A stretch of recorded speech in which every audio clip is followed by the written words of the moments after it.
record and share screen.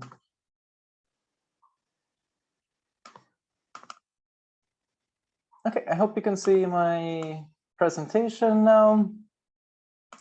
And let's begin. So today we'll be talking about crystals, X-ray sources, absorption of X-rays, and this corresponds roughly to the content found in chapters 2 through 4 in the lecture notes that Lasse handed out, I hope, yesterday.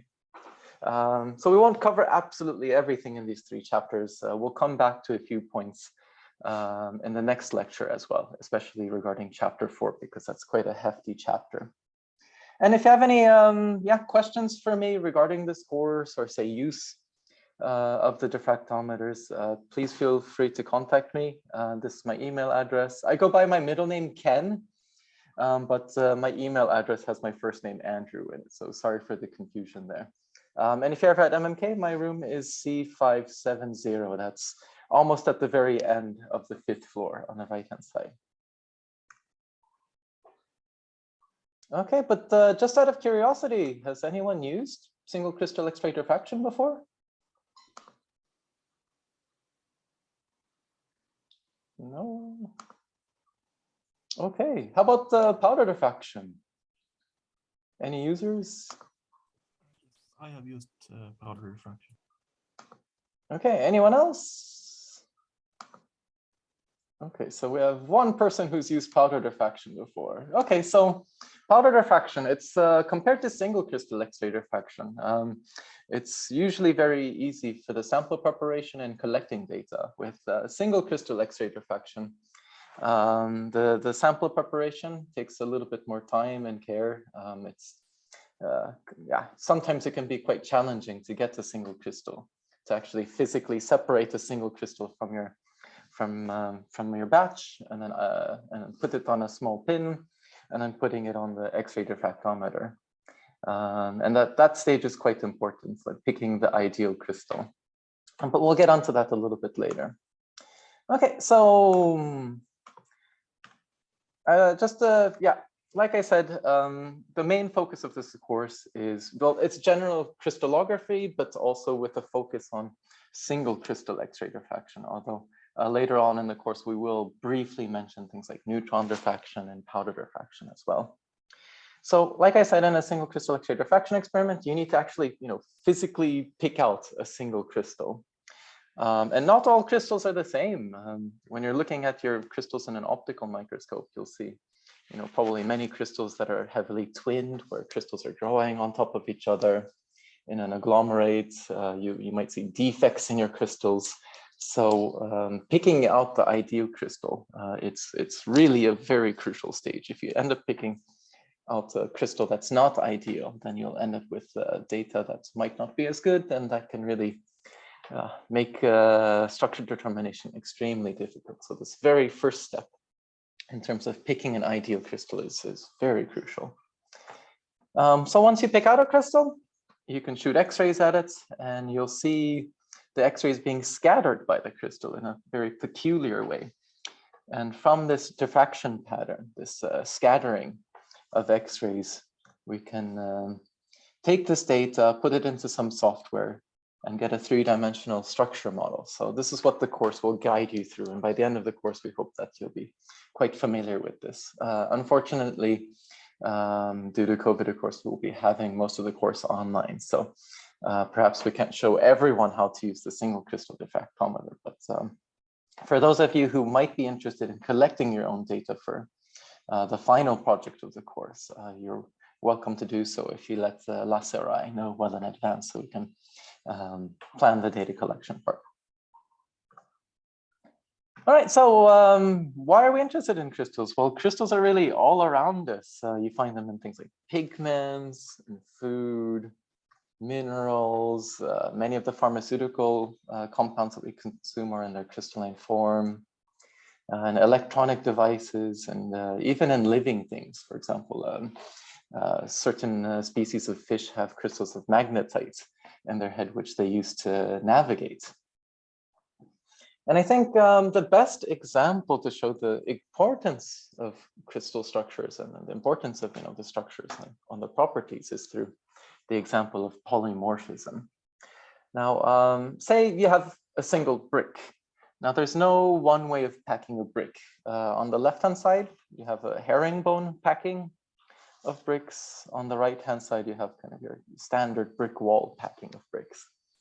And now both packings are made out of the exact same building unit, this rectangular brick. But the properties of the wall, say maybe the strength of this wall will be different depending on how you pack these bricks. And that's the same with molecules and crystals. So you can have molecules, the same molecules pack, but in different ways. So these different packing sequences are called polymorphs. So polymorphs are made out of exactly the same chemical constituents, but they're packed in a different way. They have essentially a different crystal structure. And when you do have different polymorphs, usually there's quite often a more stable form.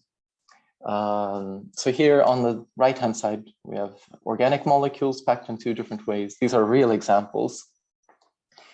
So on top, we see, you see there's a hydrogen atom on this nitrogen. So this is a hydrogen bond donor, and then we see the hydrogen bond acceptor on this oxygen atom here. So we end up with hydrogen atoms kind of in this zigzag pattern. So the molecules are quite densely packed with hydrogen bonds between them. This is the stable form.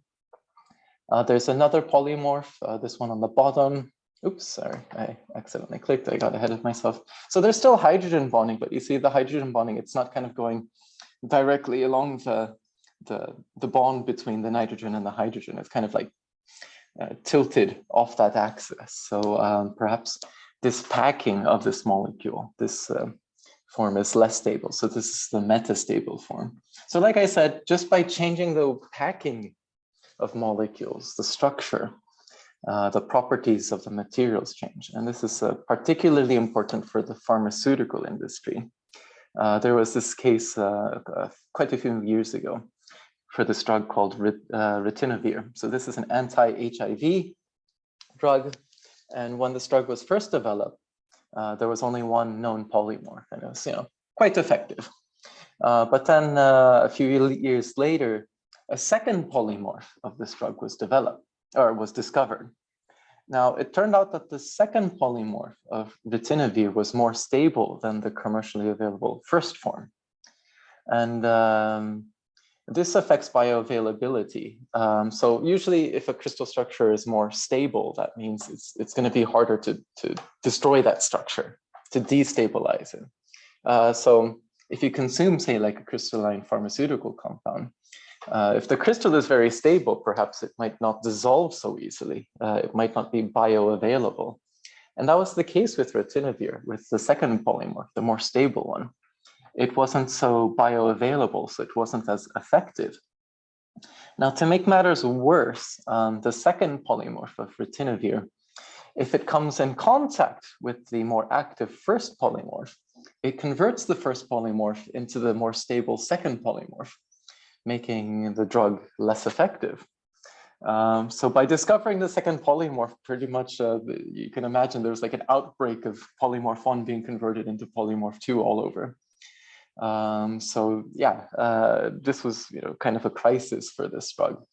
And it's really important to understand polymorphism in pharmaceuticals and other, not only organic compounds, but of course inorganic compounds as well, since properties are so heavily affected by how these atoms or molecules are arranged in space.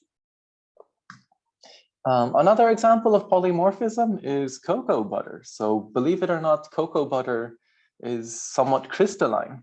It's made out of these triglyceride molecules, which I've shown on the top right. So there's quite a few different polymorphs of cocoa butter.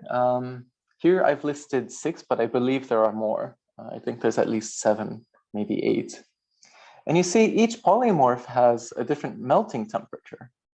So the higher the number in this case of the polymorph, the higher the melting point. So polymorph 1, for example, it has a very low melting temperature of 17 degrees. So this will be liquid at room temperature in most cases, if you're in a room that's warmer than 17 degrees. So it's really, most of the time it's kind of liquidy, or even if it's solid, it'll probably be quite soft and crumbly. So this isn't really a material that's, easily, could be used to make a chocolate bar, for example. You don't want to sell chocolate bars that are all melted. Now, if you go on the other far end, Polymorph 6, this is the highest melting temperature amongst these 6. And this one it's quite hard compared to the rest, a little bit too hard. So actually the ideal polymorph is Polymorph 5. This has a melting temperature of 34 degrees, so it's going to be solid at room temperature. But it's quite close to, the melting temperature is quite close to body temperature. It's just below body temperature. So just by putting it in your mouth, it will melt from your body's temperature. So this is kind of the ideal polymorph. So it's also glossy, so it looks good, has a nice snap. So Polymorph 5 is what is used in chocolate bars, for example. And Polymorph 6, you've probably come across it. So if you leave a chocolate bar lying around for a long time, you might see some white residue forming on the outer surface. This is actually Polymorph 6 of cocoa butter recrystallizing and forming on the chocolate bar. So usually, this is nothing, harmful, but it does kind of make the chocolate a little bit more brittle and less appealing. All right, so with crystal structures, we're going to be talking a lot about how we can use X-rays to study and determine their structures. Now, why do we use X-rays? Does anyone in the audience have any thoughts why we use X-rays most of the time instead of other forms of radiation?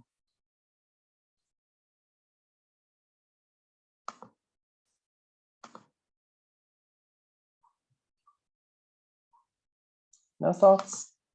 Well, okay, so there's several properties of X-rays that are appealing. First of all, the wavelength of X-rays. So typically the X-rays we use for a single crystal X-ray diffraction experiment are around the order of, the wavelength is around the order of 1 angstrom. So the wavelength of X-rays is very similar to the distance between atoms. So in order to probe distances in a material, you need to have radiation that has a similar wavelength. For example, visible light has a wavelength on the order of a few 100 nanometers. That's much, much longer compared to the distance of atoms, which we want to investigate in a crystal structure determination experiment. So you need something that has wave-like properties with a wavelength similar to that of distances between atoms. So X-rays are ideal. Also, X-rays are generally, compared to other forms of radiation, less destructive, for example. So you don't want your beam to destroy your sample immediately.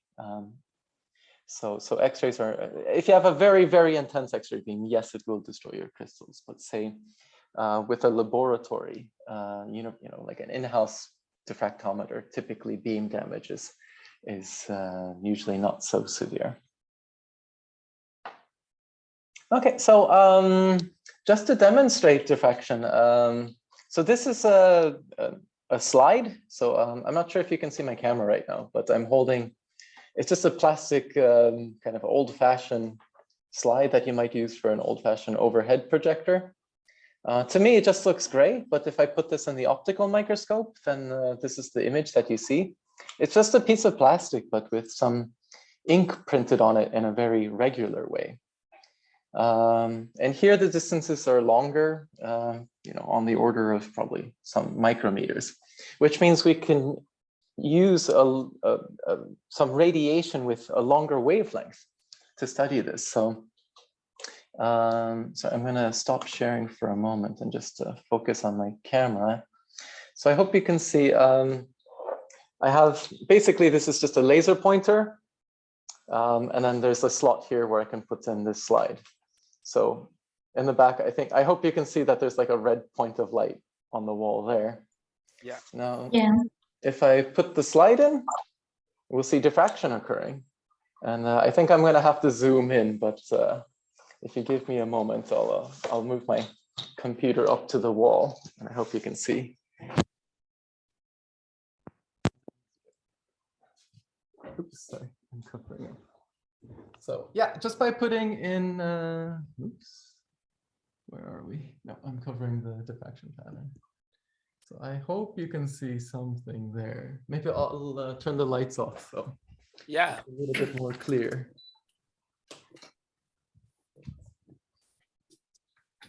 But just by putting in that particular pattern, we can see diffraction of visible light.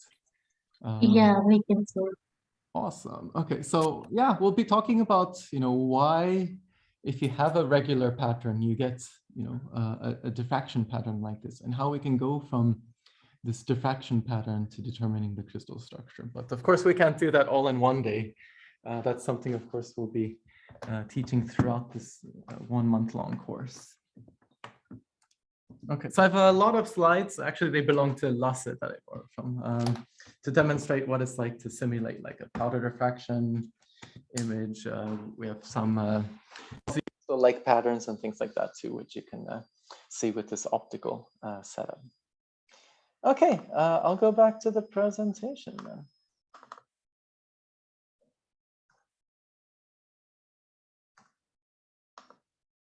Okay, next slide. All right, so yeah, just another general point. So according to the International Union of Crystallography, the IUCR, this is kind of like the main international organization relating to crystallography. But they've stated that about 29 Nobel Prizes have related to crystallography. So crystallography has really had profound effects on research, not only in chemistry, but also in physics and medicine as well. Some of the earlier Nobel Prizes were related to the development of X-ray diffraction, not only X-ray diffraction, but also neutron diffraction and other forms of diffraction as well, have been recognized. So the first crystal structures that were ever solved, these were sodium chloride, diamond, and zinc blend. These were solved by the Bragg father and son duo, who won the Nobel Prize for discovering that crystal structures can be solved using X-ray diffraction. But not only small molecules, but things like macromolecules, including DNA, proteins, the ribosome. These were all determined using X-ray diffraction. All right, so let's talk a little bit more about crystals and what they are and how we can describe them. So I have the question, what is a crystal? Any thoughts about this? A systematic and regular arrangement of atoms in a form of unit, the repeated units. Yeah, that's a fantastic answer. So a crystal, yeah, has some sort of order. And this is what we're going to be talking about during the next few days, about symmetry and order. And crystals, so like the composition of a crystal, it really doesn't matter. Like I said, this plastic slide has, an ordered arrangement of ink printed on it, and it diffracts. So by yeah, it's actually a crystalline substance, you can imagine.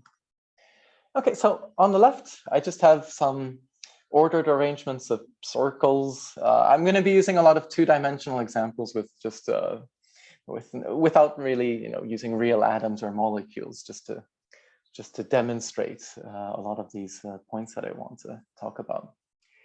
So we have an arrangement of circles. You can imagine these as, maybe atoms or molecules. And on the left-hand side, we have an ordered arrangement. On the right-hand side, we have a kind of random arrangement of these circles. So in a traditional crystal, we have what is known as translational symmetry. So translational symmetry means you can take an object, and then if you move it along a certain direction, you'll end up to an identical object. And this has to be done without any form of like rotation. So just by shifting an object, you end up on an object that's identical to it. So in a crystal, a traditional crystal, you can kind of repeat this along a certain direction to get, similar atoms or molecules. But it's not only one direction that we can have translational symmetry. We can have translational symmetry in 2 dimensions and of course 3 dimensions as well. Now, why do we like crystal structures so much? Well, they're much more easier to understand and describe compared to a disordered system. Now, if you have translational symmetry, you can divide up your crystal structure into equivalent subunits, which I've outlined in orange boxes. So each one of these kind of equivalent areas or volumes in 3 dimension is called a unit cell. So because each unit cell in the structure is identical, rather than describing every single atom in your entire crystal, all you need to do is describe all of the atoms in just 1 unit cell. And that's a lot simpler and easier to understand. So, say like in 1 unit cell, you'll just have 1 circle in this example. And here's just an empty unit cell without anything in it, just kind of like the outline of that unit cell. So in 2 dimensions, a unit cell has 2 lengths, A and B. In this case, A is shorter than B. And there's also 1 angle between A and B. In this case, this angle looks like it's 90 degrees, but it doesn't have to be the case. So there's 3 different unit cell parameters in a 2-dimensional system. Yeah, 2 lengths, A and B, and 1 angle. So with these 3 numbers, you can describe the shape of the unit cell. So comparing these 2 arrangements of circles, if you were to irradiate both of these examples, say with X-rays or radiation, if you have translational symmetry, then you end up with diffraction patterns with sharp peaks. Now, on the other hand, if you have a disordered system, it could be like a glass, a liquid, or a gas, where you don't have translational symmetry. And if you were to irradiate that, then you don't end up with sharp features. You end up with kind of broad bumps. So again, more examples here. This is comparing depicting what is like a crystal in a glass. So in a crystalline phase, you have both short range order, but also you have long range order. So what do I mean by that? Well, with short range order, say if we look at this black circle here, it's surrounded by 3 white circles. And you see every black circle is surrounded by 3 white circles. And also every white circle is surrounded by 2 black circles. So there's short range order there. But also we have long range order, so we can outline a unit cell. We have periodicity in this structure. Now, with the example on the right-hand side, say, what you might have in a glass. So a glass is an amorphous solid, and amorphous phases, they lack long range order. They might still have short range order, but the key feature here is that they lack long range order. So again, if you look at every black circle, there's 3 white circles. And if you look at every white circle, there's 2 black circles. So there is short range order on the image on the right-hand side, but there's no long range order. There's no unit cell. So historically, so the idea of a unit cell has been around for centuries, actually. There was a French mineralogist, Aoui, who realized that a lot of minerals, their morphologies, their shapes can be described by taking a building unit, say like a cube, and packing cubes in different ways. So say if you were to start off with a single cube, and then in the next step, let's add an extra cube to every face of this cube. Then you end up with this arrangement. And then to every face that's open here, if we add an extra cube, we end up with this growing feature. And if you keep growing this, you end up with what looks like an octahedron. So just by having different packing arrangements of something that is like a unit cell, you can end up with different shaped crystals, different morphologies of crystals. So this concept of a unit cell has been around well before we had a very good understanding of what atoms and molecules were. So in order to describe a crystal structure, let's look at sodium chloride. Maybe let's say the sodium is red and chloride is in green. Now, if you were to, describe all of the atoms in the crystal, there's just countless numbers, millions, billions, trillions of atoms in a, one crystal. But in order to describe the crystal structure, all we need is just the unit cell. So we need the size, the shape of the unit cell. We need those unit cell parameters, the lengths and angles. And we also need to know what is inside one unit cell. How are the atoms arranged in one unit cell? So this is the unit cell content. And if we have both of these, the unit cell parameters and the unit cell content, then we can essentially describe virtually all of the atoms in the entire crystal because it repeats itself, the unit cell. So that's what we're after. We're after the unit cell and where the atoms are in the unit cell when we determine a crystal structure. So you'll probably hear something. Of course. Okay, maybe if we go back to the previous slide. Yes. Is the unit cell something arbitrary? Because maybe there are multiple options to pick the smallest unit cell. That's a very good question. And actually, I have a few slides on that in a moment and some exercises for you to do. So, because this is a very, very important point. In some cases, so the unit cell is absolutely, like you said, it's arbitrary.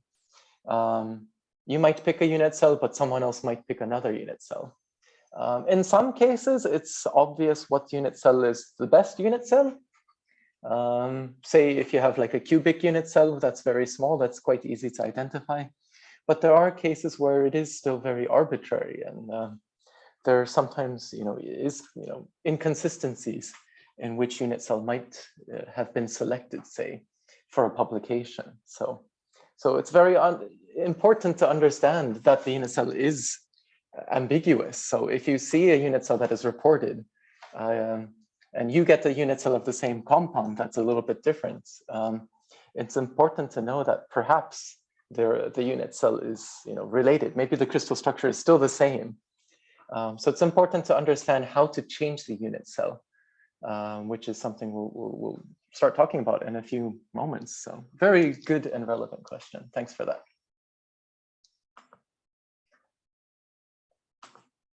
Okay, so we'll come back to the ambiguity of unit cells in a moment. But I just want to spend a moment to talk about motifs and lattices. You'll hear the word lattice quite a lot over the next month. So with a motif, you can imagine this is kind of the repeating units, the unit cell and the contents. Whereas a lattice is kind of the instructions on how that motif is repeated.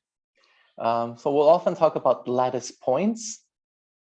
So in a crystal structure or in a lattice, all of the lattice points are equivalent to one another. So for example, if you have, it looks like I've drawn several unit cells here, but in the corners, there's these circular points. Now these circular points you can imagine as lattice points. So if you imagine this continues infinitely, all of these points would be identical to one another. So say on the top left kind of unit cell that we see here, let's say this point on the top left, this is kind of like the origin of that unit cell, like the coordinates 0, 0, 0, let's say.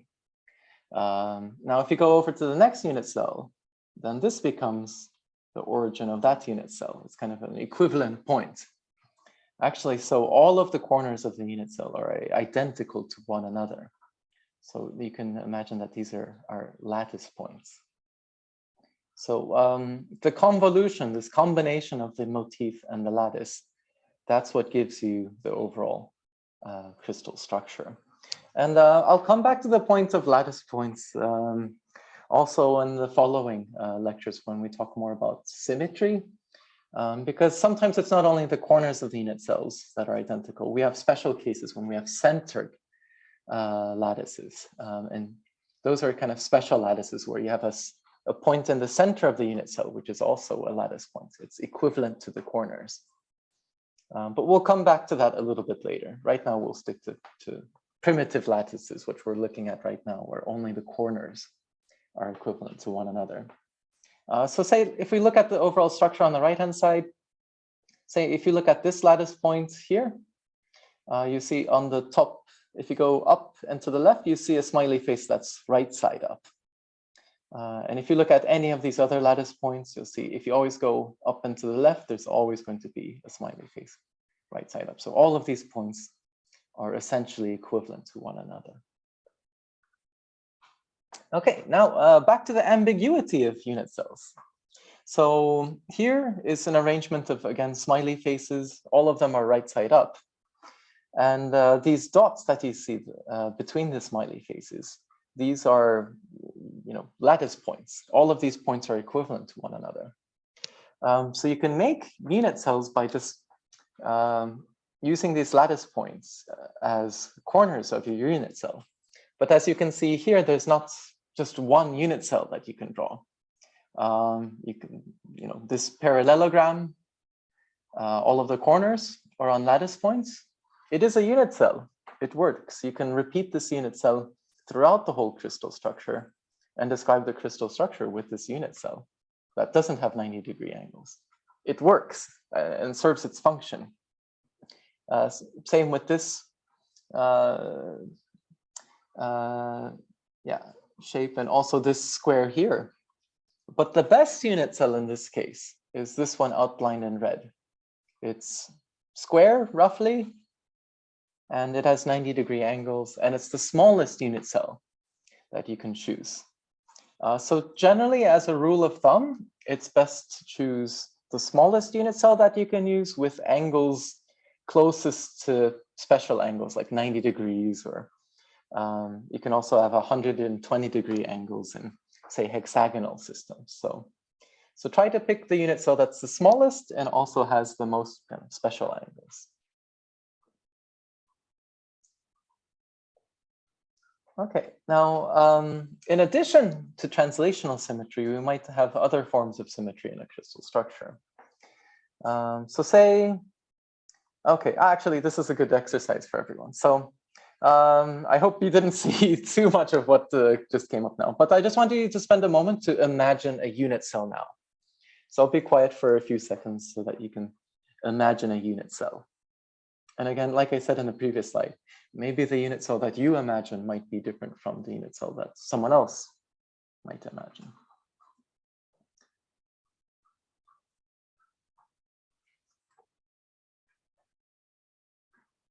Okay, so with the unit cell, maybe as a hint, you can pick a point, like an arbitrary point. It doesn't really matter where you start off, but try to find equivalent points as that point that you pick, and use that as your lattice points, the corners of your unit cell, and try to outline a unit cell that way.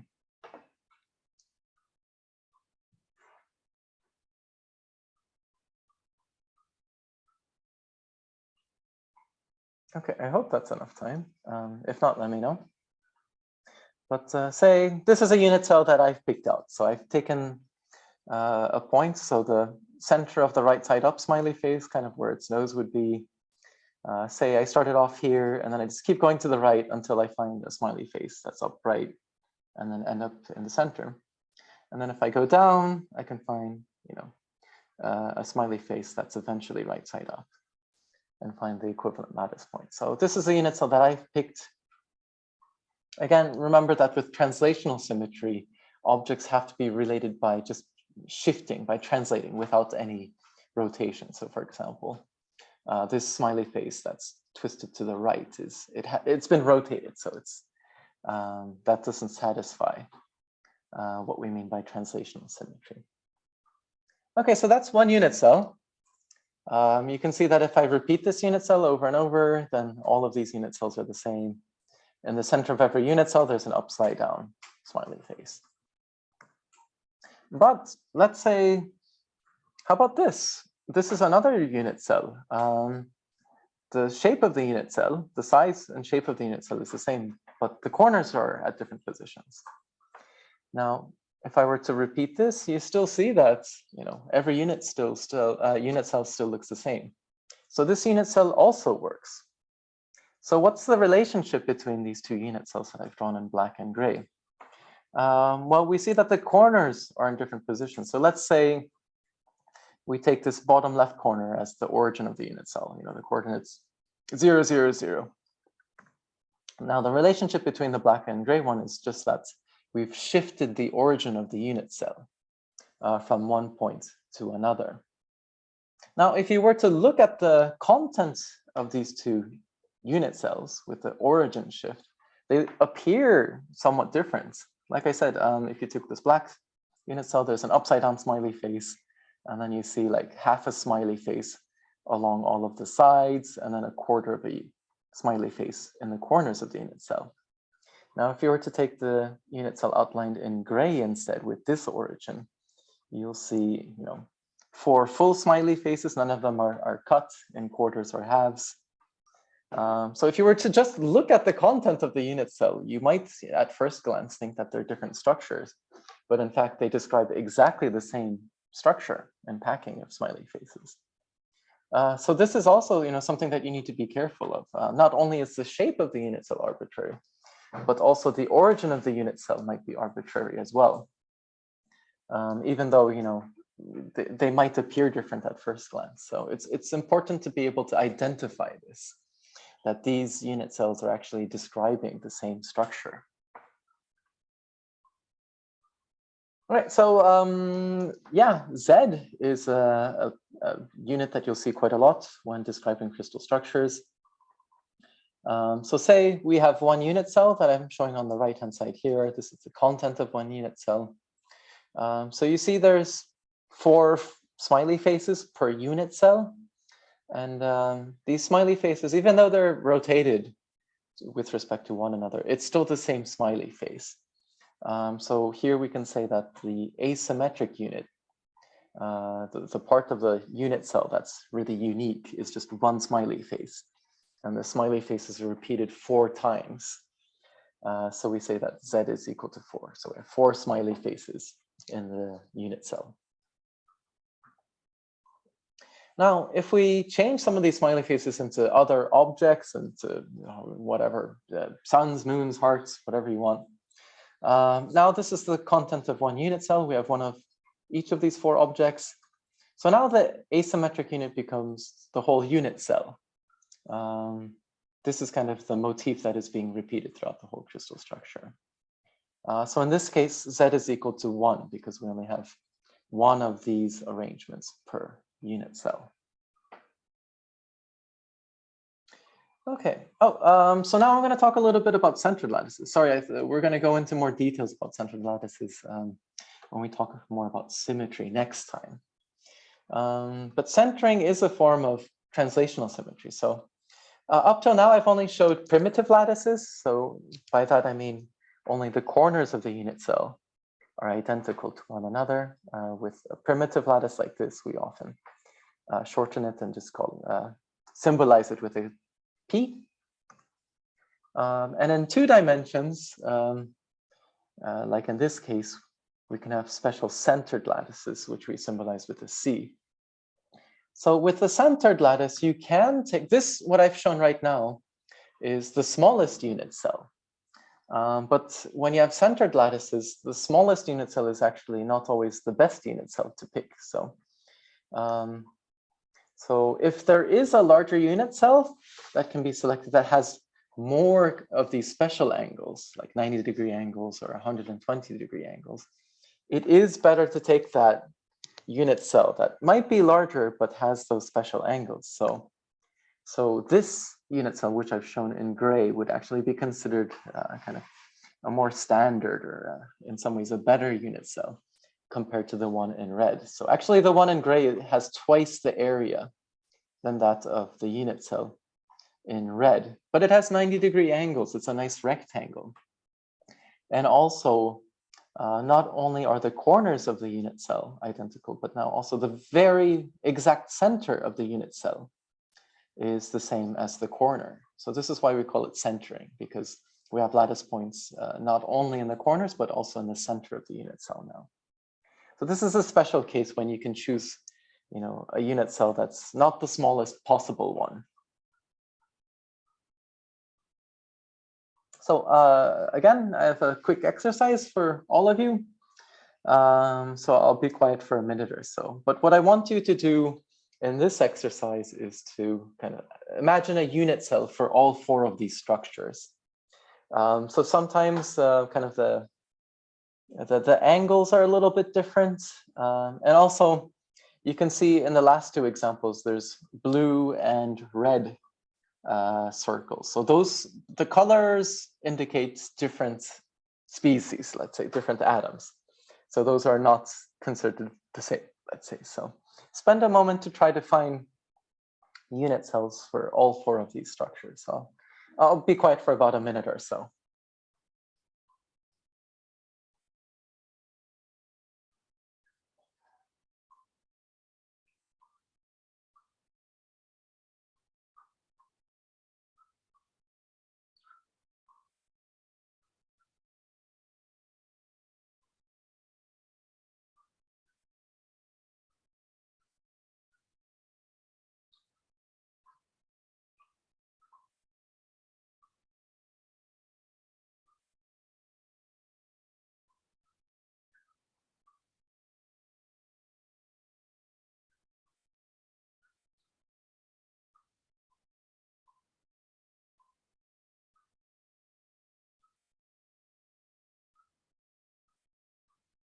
Yeah, so like the previous slides, there are cases of centering in some of these structures. So keep an eye out for centering and try to find nice 90-degree angles. And for centering, it really has to be, exactly at these special angles, like 90 degrees, like exactly, like not 91 degrees or 92 degrees. It has to be perfectly 90 degrees or perfectly 120 degrees.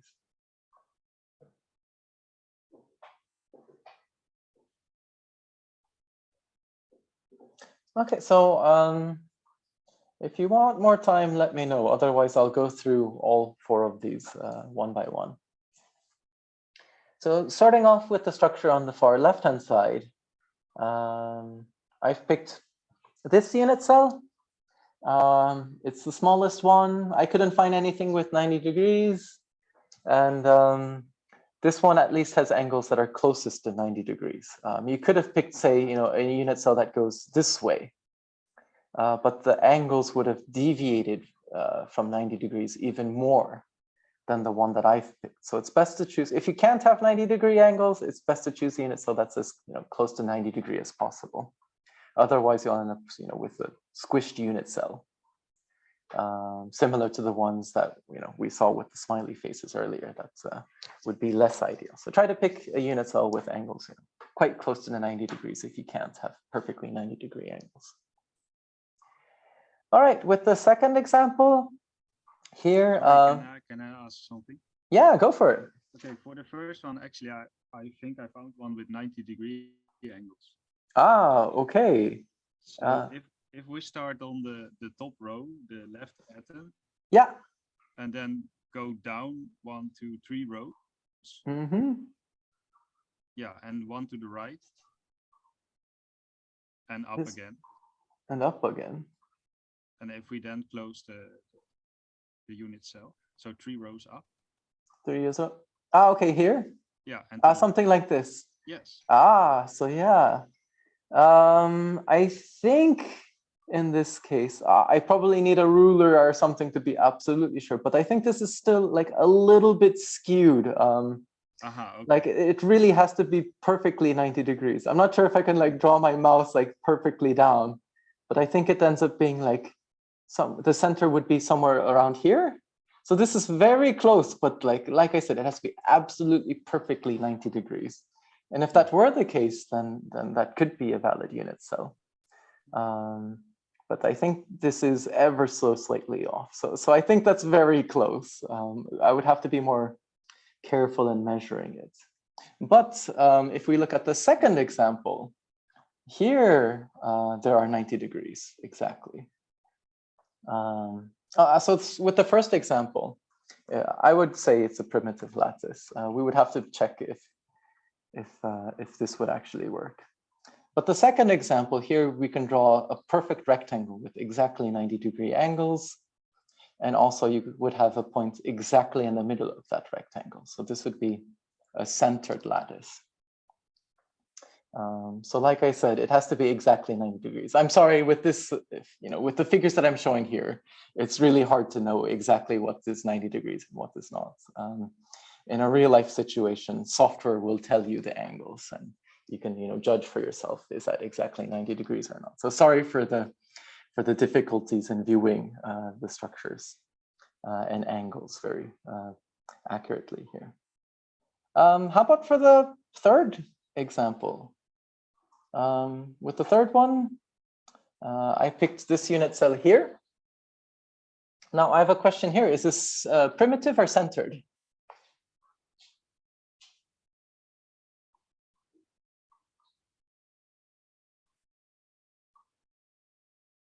So actually the unit cell, the unit cell parameters of this one, the third one, are actually identical to the unit cell parameters of the one on the left.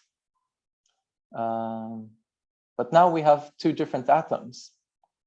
Now with the example on the left, both the atoms in the corner and the center are both red.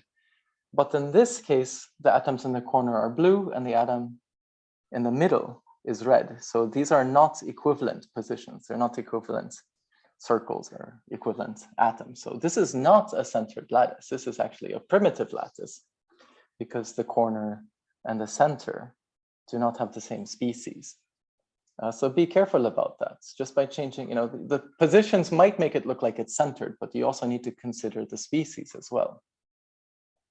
And with the example on the right here, you can take a quite large unit cell, but this one has exactly 90-degree angles.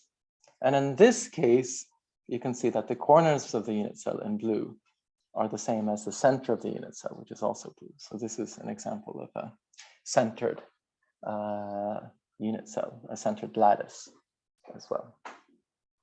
So I hope by going through a lot of these exercises, you'll become more familiar and comfortable with describing crystal structures, finding an appropriate unit cell, or identifying symmetry elements.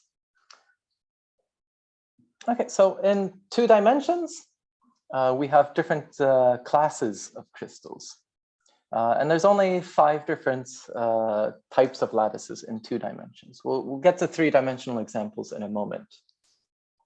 So in 2 dimensions, you can have oblique, rectangular, centered rectangular, hexagonal, or square lattices. So in the example of an oblique crystal system, an oblique Bravais lattice, you have the least amount of symmetry. So what do I mean by that? Well, in an oblique, you have 2 different unit cell lengths. Before I called it A and B, here it's called A1 and A2. Sorry for the inconsistency. But you have 2 different lengths. And also the angle it can be anything. It doesn't, have to be 90 degrees. So A, B, and this angle, psi, or in this case, A1, A2, and psi. These 3 values can, take any form. Now, if you look at the next example, in a rectangular case, you have some limitations, you have some constraints. So in this case, in a rectangle, the angle has to be, of course, 90 degrees. It is fixed. So once you know it's rectangular, that angle is no longer, unknown. You know it's 90 degrees. It can take any other value. But the 2 lengths, A and B, or A1 and A2, can take any value. Centered rectangle we saw earlier, it's like a rectangle, so it still has 2 different lengths, but the angle is fixed. So if you take this larger unit cell with the dashed line, then you would end up with 90-degree angles. And this is the preferred unit cell, not this oblique that's shown here. In a hexagonal system, we have 2 lengths. Now, in this case, A and B, or A1 and A2, have exactly the same lengths. So we say that A and B are the same, or A1 and A2 are the same. And also the angle is fixed. In a hexagonal system, the angle is exactly 120 degrees. And finally, in a square, A and B are the same, and also the angle is fixed to 90 degrees. So, so there's only kind of one unique unit cell parameter in a square system, which is A, because once you know A, you know what B is. So there's only kind of one unknown in a square system. So let's start. Yeah, I'll be using a lot of examples in 2 dimensions. I hope this makes it easier to follow these concepts. So let's say we have this unit cell here. I've just picked this corner as the origin of the unit cell. And if we go 1 full unit cell length along A, so actually, if you go to the full length, then this is 1 full unit cell length. So this kind of the coordinate along A at the end of the unit cell would be 1 exactly. So any kind of position along somewhere in the middle would have a fraction of a value. So like halfway along the length of A would have a coordinate of 0.5, let's say. So this is the length of A. We have another direction of the unit cell, another length, B, and then we have our angle, psi in this case. So like I said, say we have an atom in this 2-dimensional unit cell. So like I said, 1 full length would be 1 in either A or B. So to describe a point in this 2-dimensional unit cell, we need 2 fractional coordinates, x and y. So x is kind of the fraction of the way along A, and y is the fraction of the way along B in this case. So, so we can see if we go that far along x and that far along y, we end up at this point here. So I would guess that the fractional coordinates are somewhere around, like, it's not quite halfway along A, so like maybe 0.4 for x, and then for y, maybe this is like, I don't know, 1/10 or 2/10 of the way along. So like I would say the fractional coordinates are something like 0.4 and 0.1, let's say. Oh, sorry, I've written that down already, so sorry. Okay, but let's say we have a rectangular system instead. You can use the same procedure to describe positions in the unit cell. Just describe how far along A and how far along 1 unit cell length B. But of course, a lot of the crystal structures that we're going to be working with are going to be 3-dimensional. So then we have more unit cell parameters to work with. So instead of 2 unit cell lengths, now we have 3 unit cell lengths, A, B, and C. And it also means we have 3 unit cell angles, alpha, beta, and gamma. So alpha is the angle between B and C. I like to remember it as, alpha is the one that doesn't have A involved in it. Beta is the angle between A and C. So again, it's the angle that doesn't depend on B. And gamma is the angle between A and B. So it's the angle that doesn't involve C. So we have A, B, C, alpha, beta, gamma.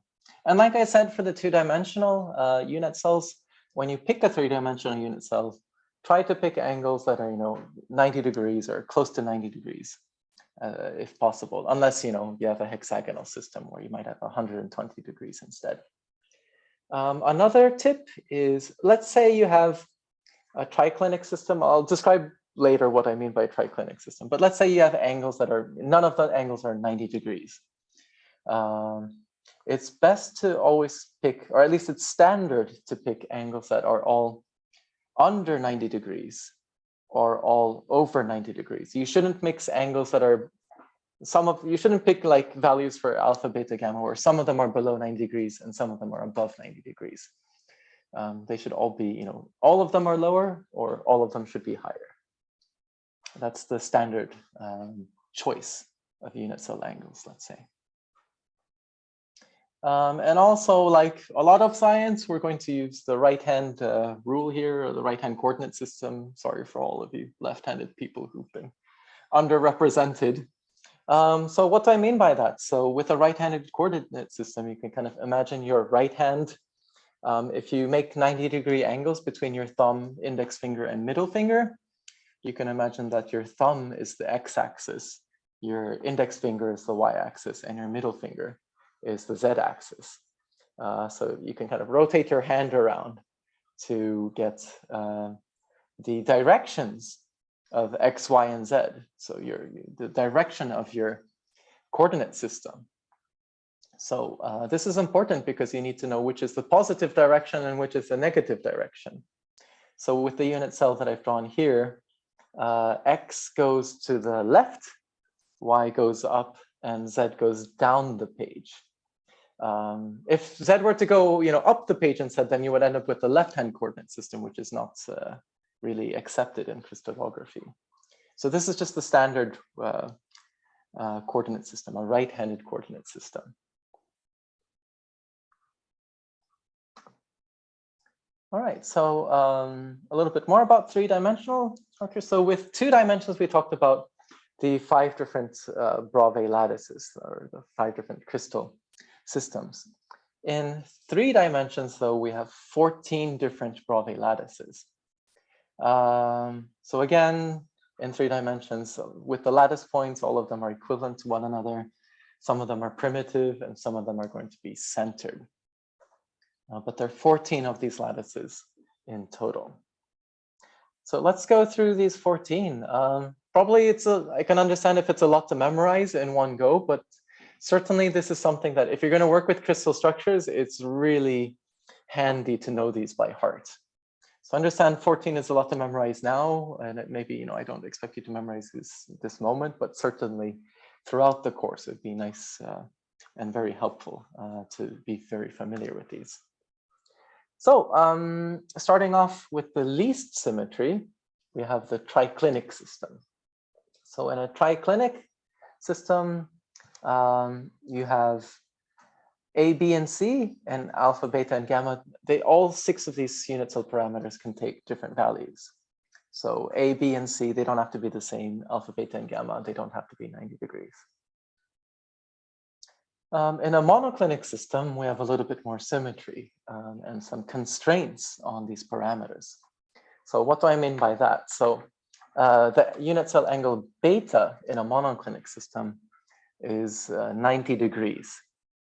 So beta is constrained. It's fixed to be 90 degrees. It can't take on any other value. So that's kind of, that reduces the number of parameters that can take, an infinite number of values. Alpha and gamma, on the other hand, sorry, I've been saying everything wrong. Sorry, beta doesn't have to be 90 degrees. It's alpha and gamma that are 90 degrees. I'm sorry for making that mistake. So alpha and gamma, these have to be exactly 90 degrees. Beta is the unique angle. The beta is the one that can be anything. So it's not fixed to 90 degrees. I'm sorry for that mistake. But for A, B, and C, the unit cell lengths, these can take any value. They don't have to be the same. And in a monoclinic system, we have 2 different lattice types. You can have a primitive lattice where the corners are equivalent to one another, and you can also have a centered lattice where 2 faces of the unit cell, 2 opposite faces, have a centering point, a lattice point. So this we call base-centered because kind of one set of faces. So these 2 faces are actually crystallographically the same, the top and bottom, because say the bottom of this, or let's say the top of this unit cell is actually the bottom of the next unit cell. And all unit cells are the same. So actually the top and the bottom are the same. And we can say that this is, in this case, let's say this is the C face. So if this is the AB plane, we can also call that as the C face. So this is a form of C-centered. So base centering, sometimes we describe this or call it C-centered. If we go further up in symmetry, we have an orthorhombic system, and there's different centering in an orthorhombic system. So in an orthorhombic system, all of the angles are equal to exactly 90 degrees. Alpha, beta, and gamma, all of them are perfectly 90 degrees. But A, B, and C can take 3 different values. Now, with centering, we have all sorts of different types of centering. So we have your typical primitive lattice where only the corners are the same. We have base centering, C centering, which we saw in the monoclinic case. So only one set of faces have centering. So in this case, it's the AB plane. So the AB plane we refer to as the C face, kind of like with the angles. It's the C face is the face that doesn't have, that's not dependent on C, the unit cell length C. We can also have different forms of centering. So body centering or eye centering, as we often refer to, is when the center of the volume of the unit cell becomes your equivalent lattice point as well. So then the corners and the center of the unit cell become lattice points.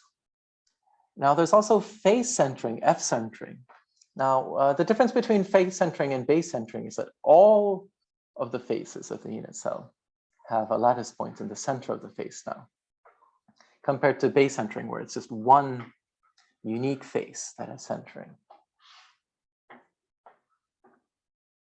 If we go up in symmetry, we have also a tetragonal system. So in a tetragonal system, again, all of the angles are equal to 90 degrees.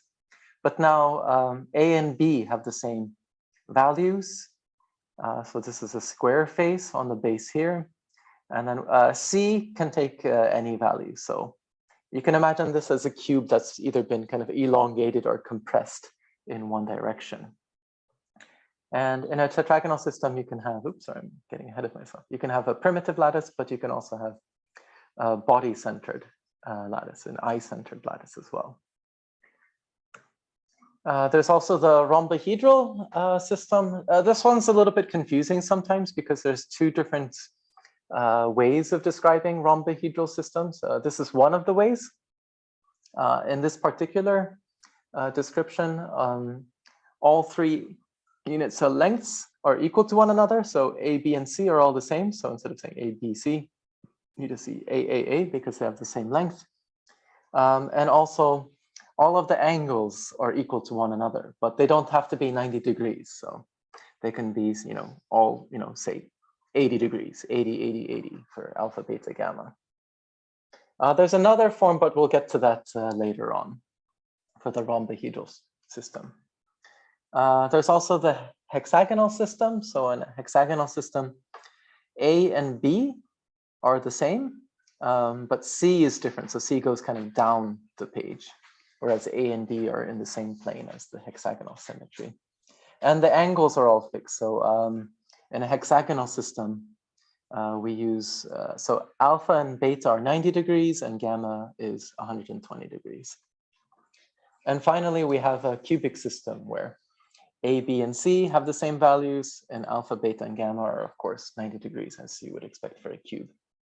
And we have, in addition to a primitive lattice, we have two types of centering. There's body centering and face centering in a cube. So these are the 14 different Bravais lattices. And you see that for centering, so we have all forms of centering in a rhombohedral, in a orthorhombic system. We have, primitive, base centering, eye centering, and face centering. But if you look at some of these other crystal systems, like in a cubic system, you don't have base centering, you don't have C centering. So there's limitations on what sort of centering you have depending on this crystal system, whether it's orthorhombic or cubic, say. And we'll get back to that in a moment.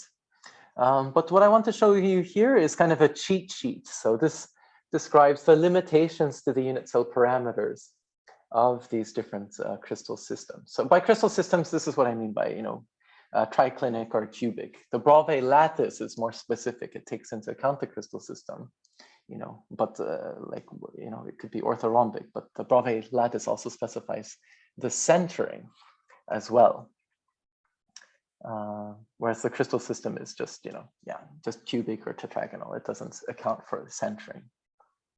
So with a cubic system, like I said, A, B, and C are the same. Alpha, beta, gamma are all 90 degrees. So again, it might take a moment to memorize all of these, but this is something that's extremely useful if you're going to be working with crystal structure determination for your research projects. Okay, so like I said, there are limitations to what sort of centering you can have depending on the crystal system. So, for example, in the tetragonal system, if we go back, there was no C centering. So if we look here, there's only body centering, but base centering, C centering is not really something we consider. Now, why is that? I mean, we can, if we wanted to, make a C-centered tetragonal lattice, which is what I've shown here. So say you have A and B in this plane, and then if we have C centering, then we just put a lattice point in the middle of that face. So I want you to spend moments to think about why is that? I mean, we can clearly draw a C-centered tetragonal lattice, but actually, so it can exist, but it's not a standard form. We can actually choose a better unit cell in that case. So have a moment to think about that. And just to try to make things a little bit easier, what I've shown on the right is the projection of this structure from the top down, like viewed from the top. This might make life a little bit easier. And in black, these lines are the unit cell that have been outlined here. But think about maybe how you could change the unit cell.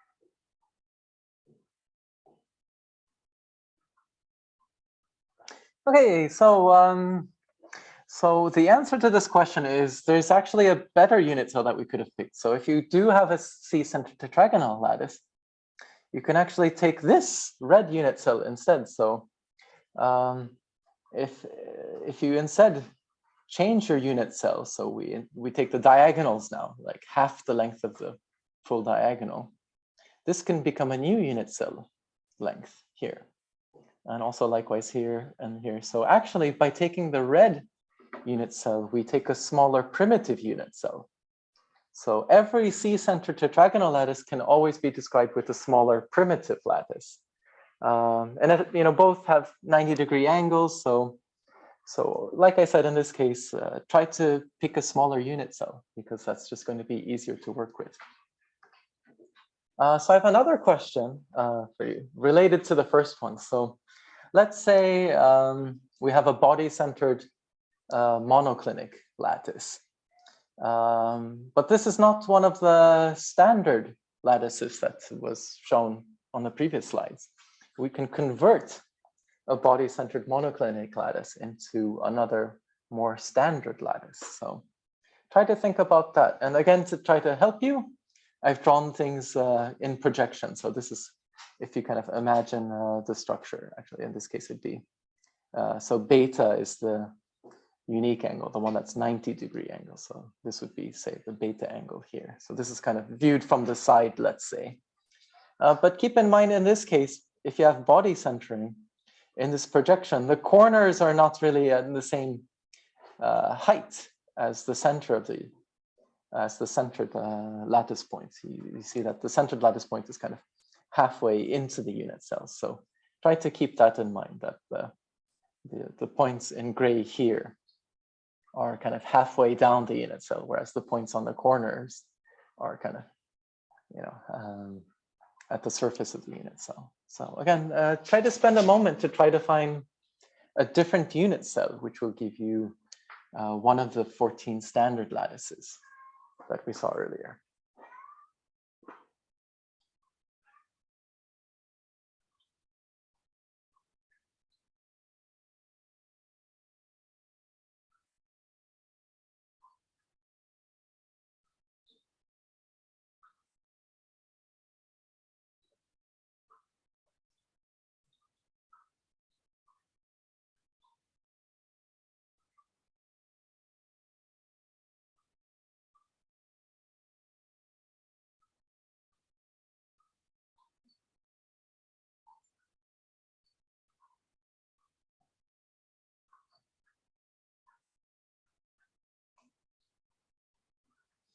Okay, so this is another unit cell that I've picked.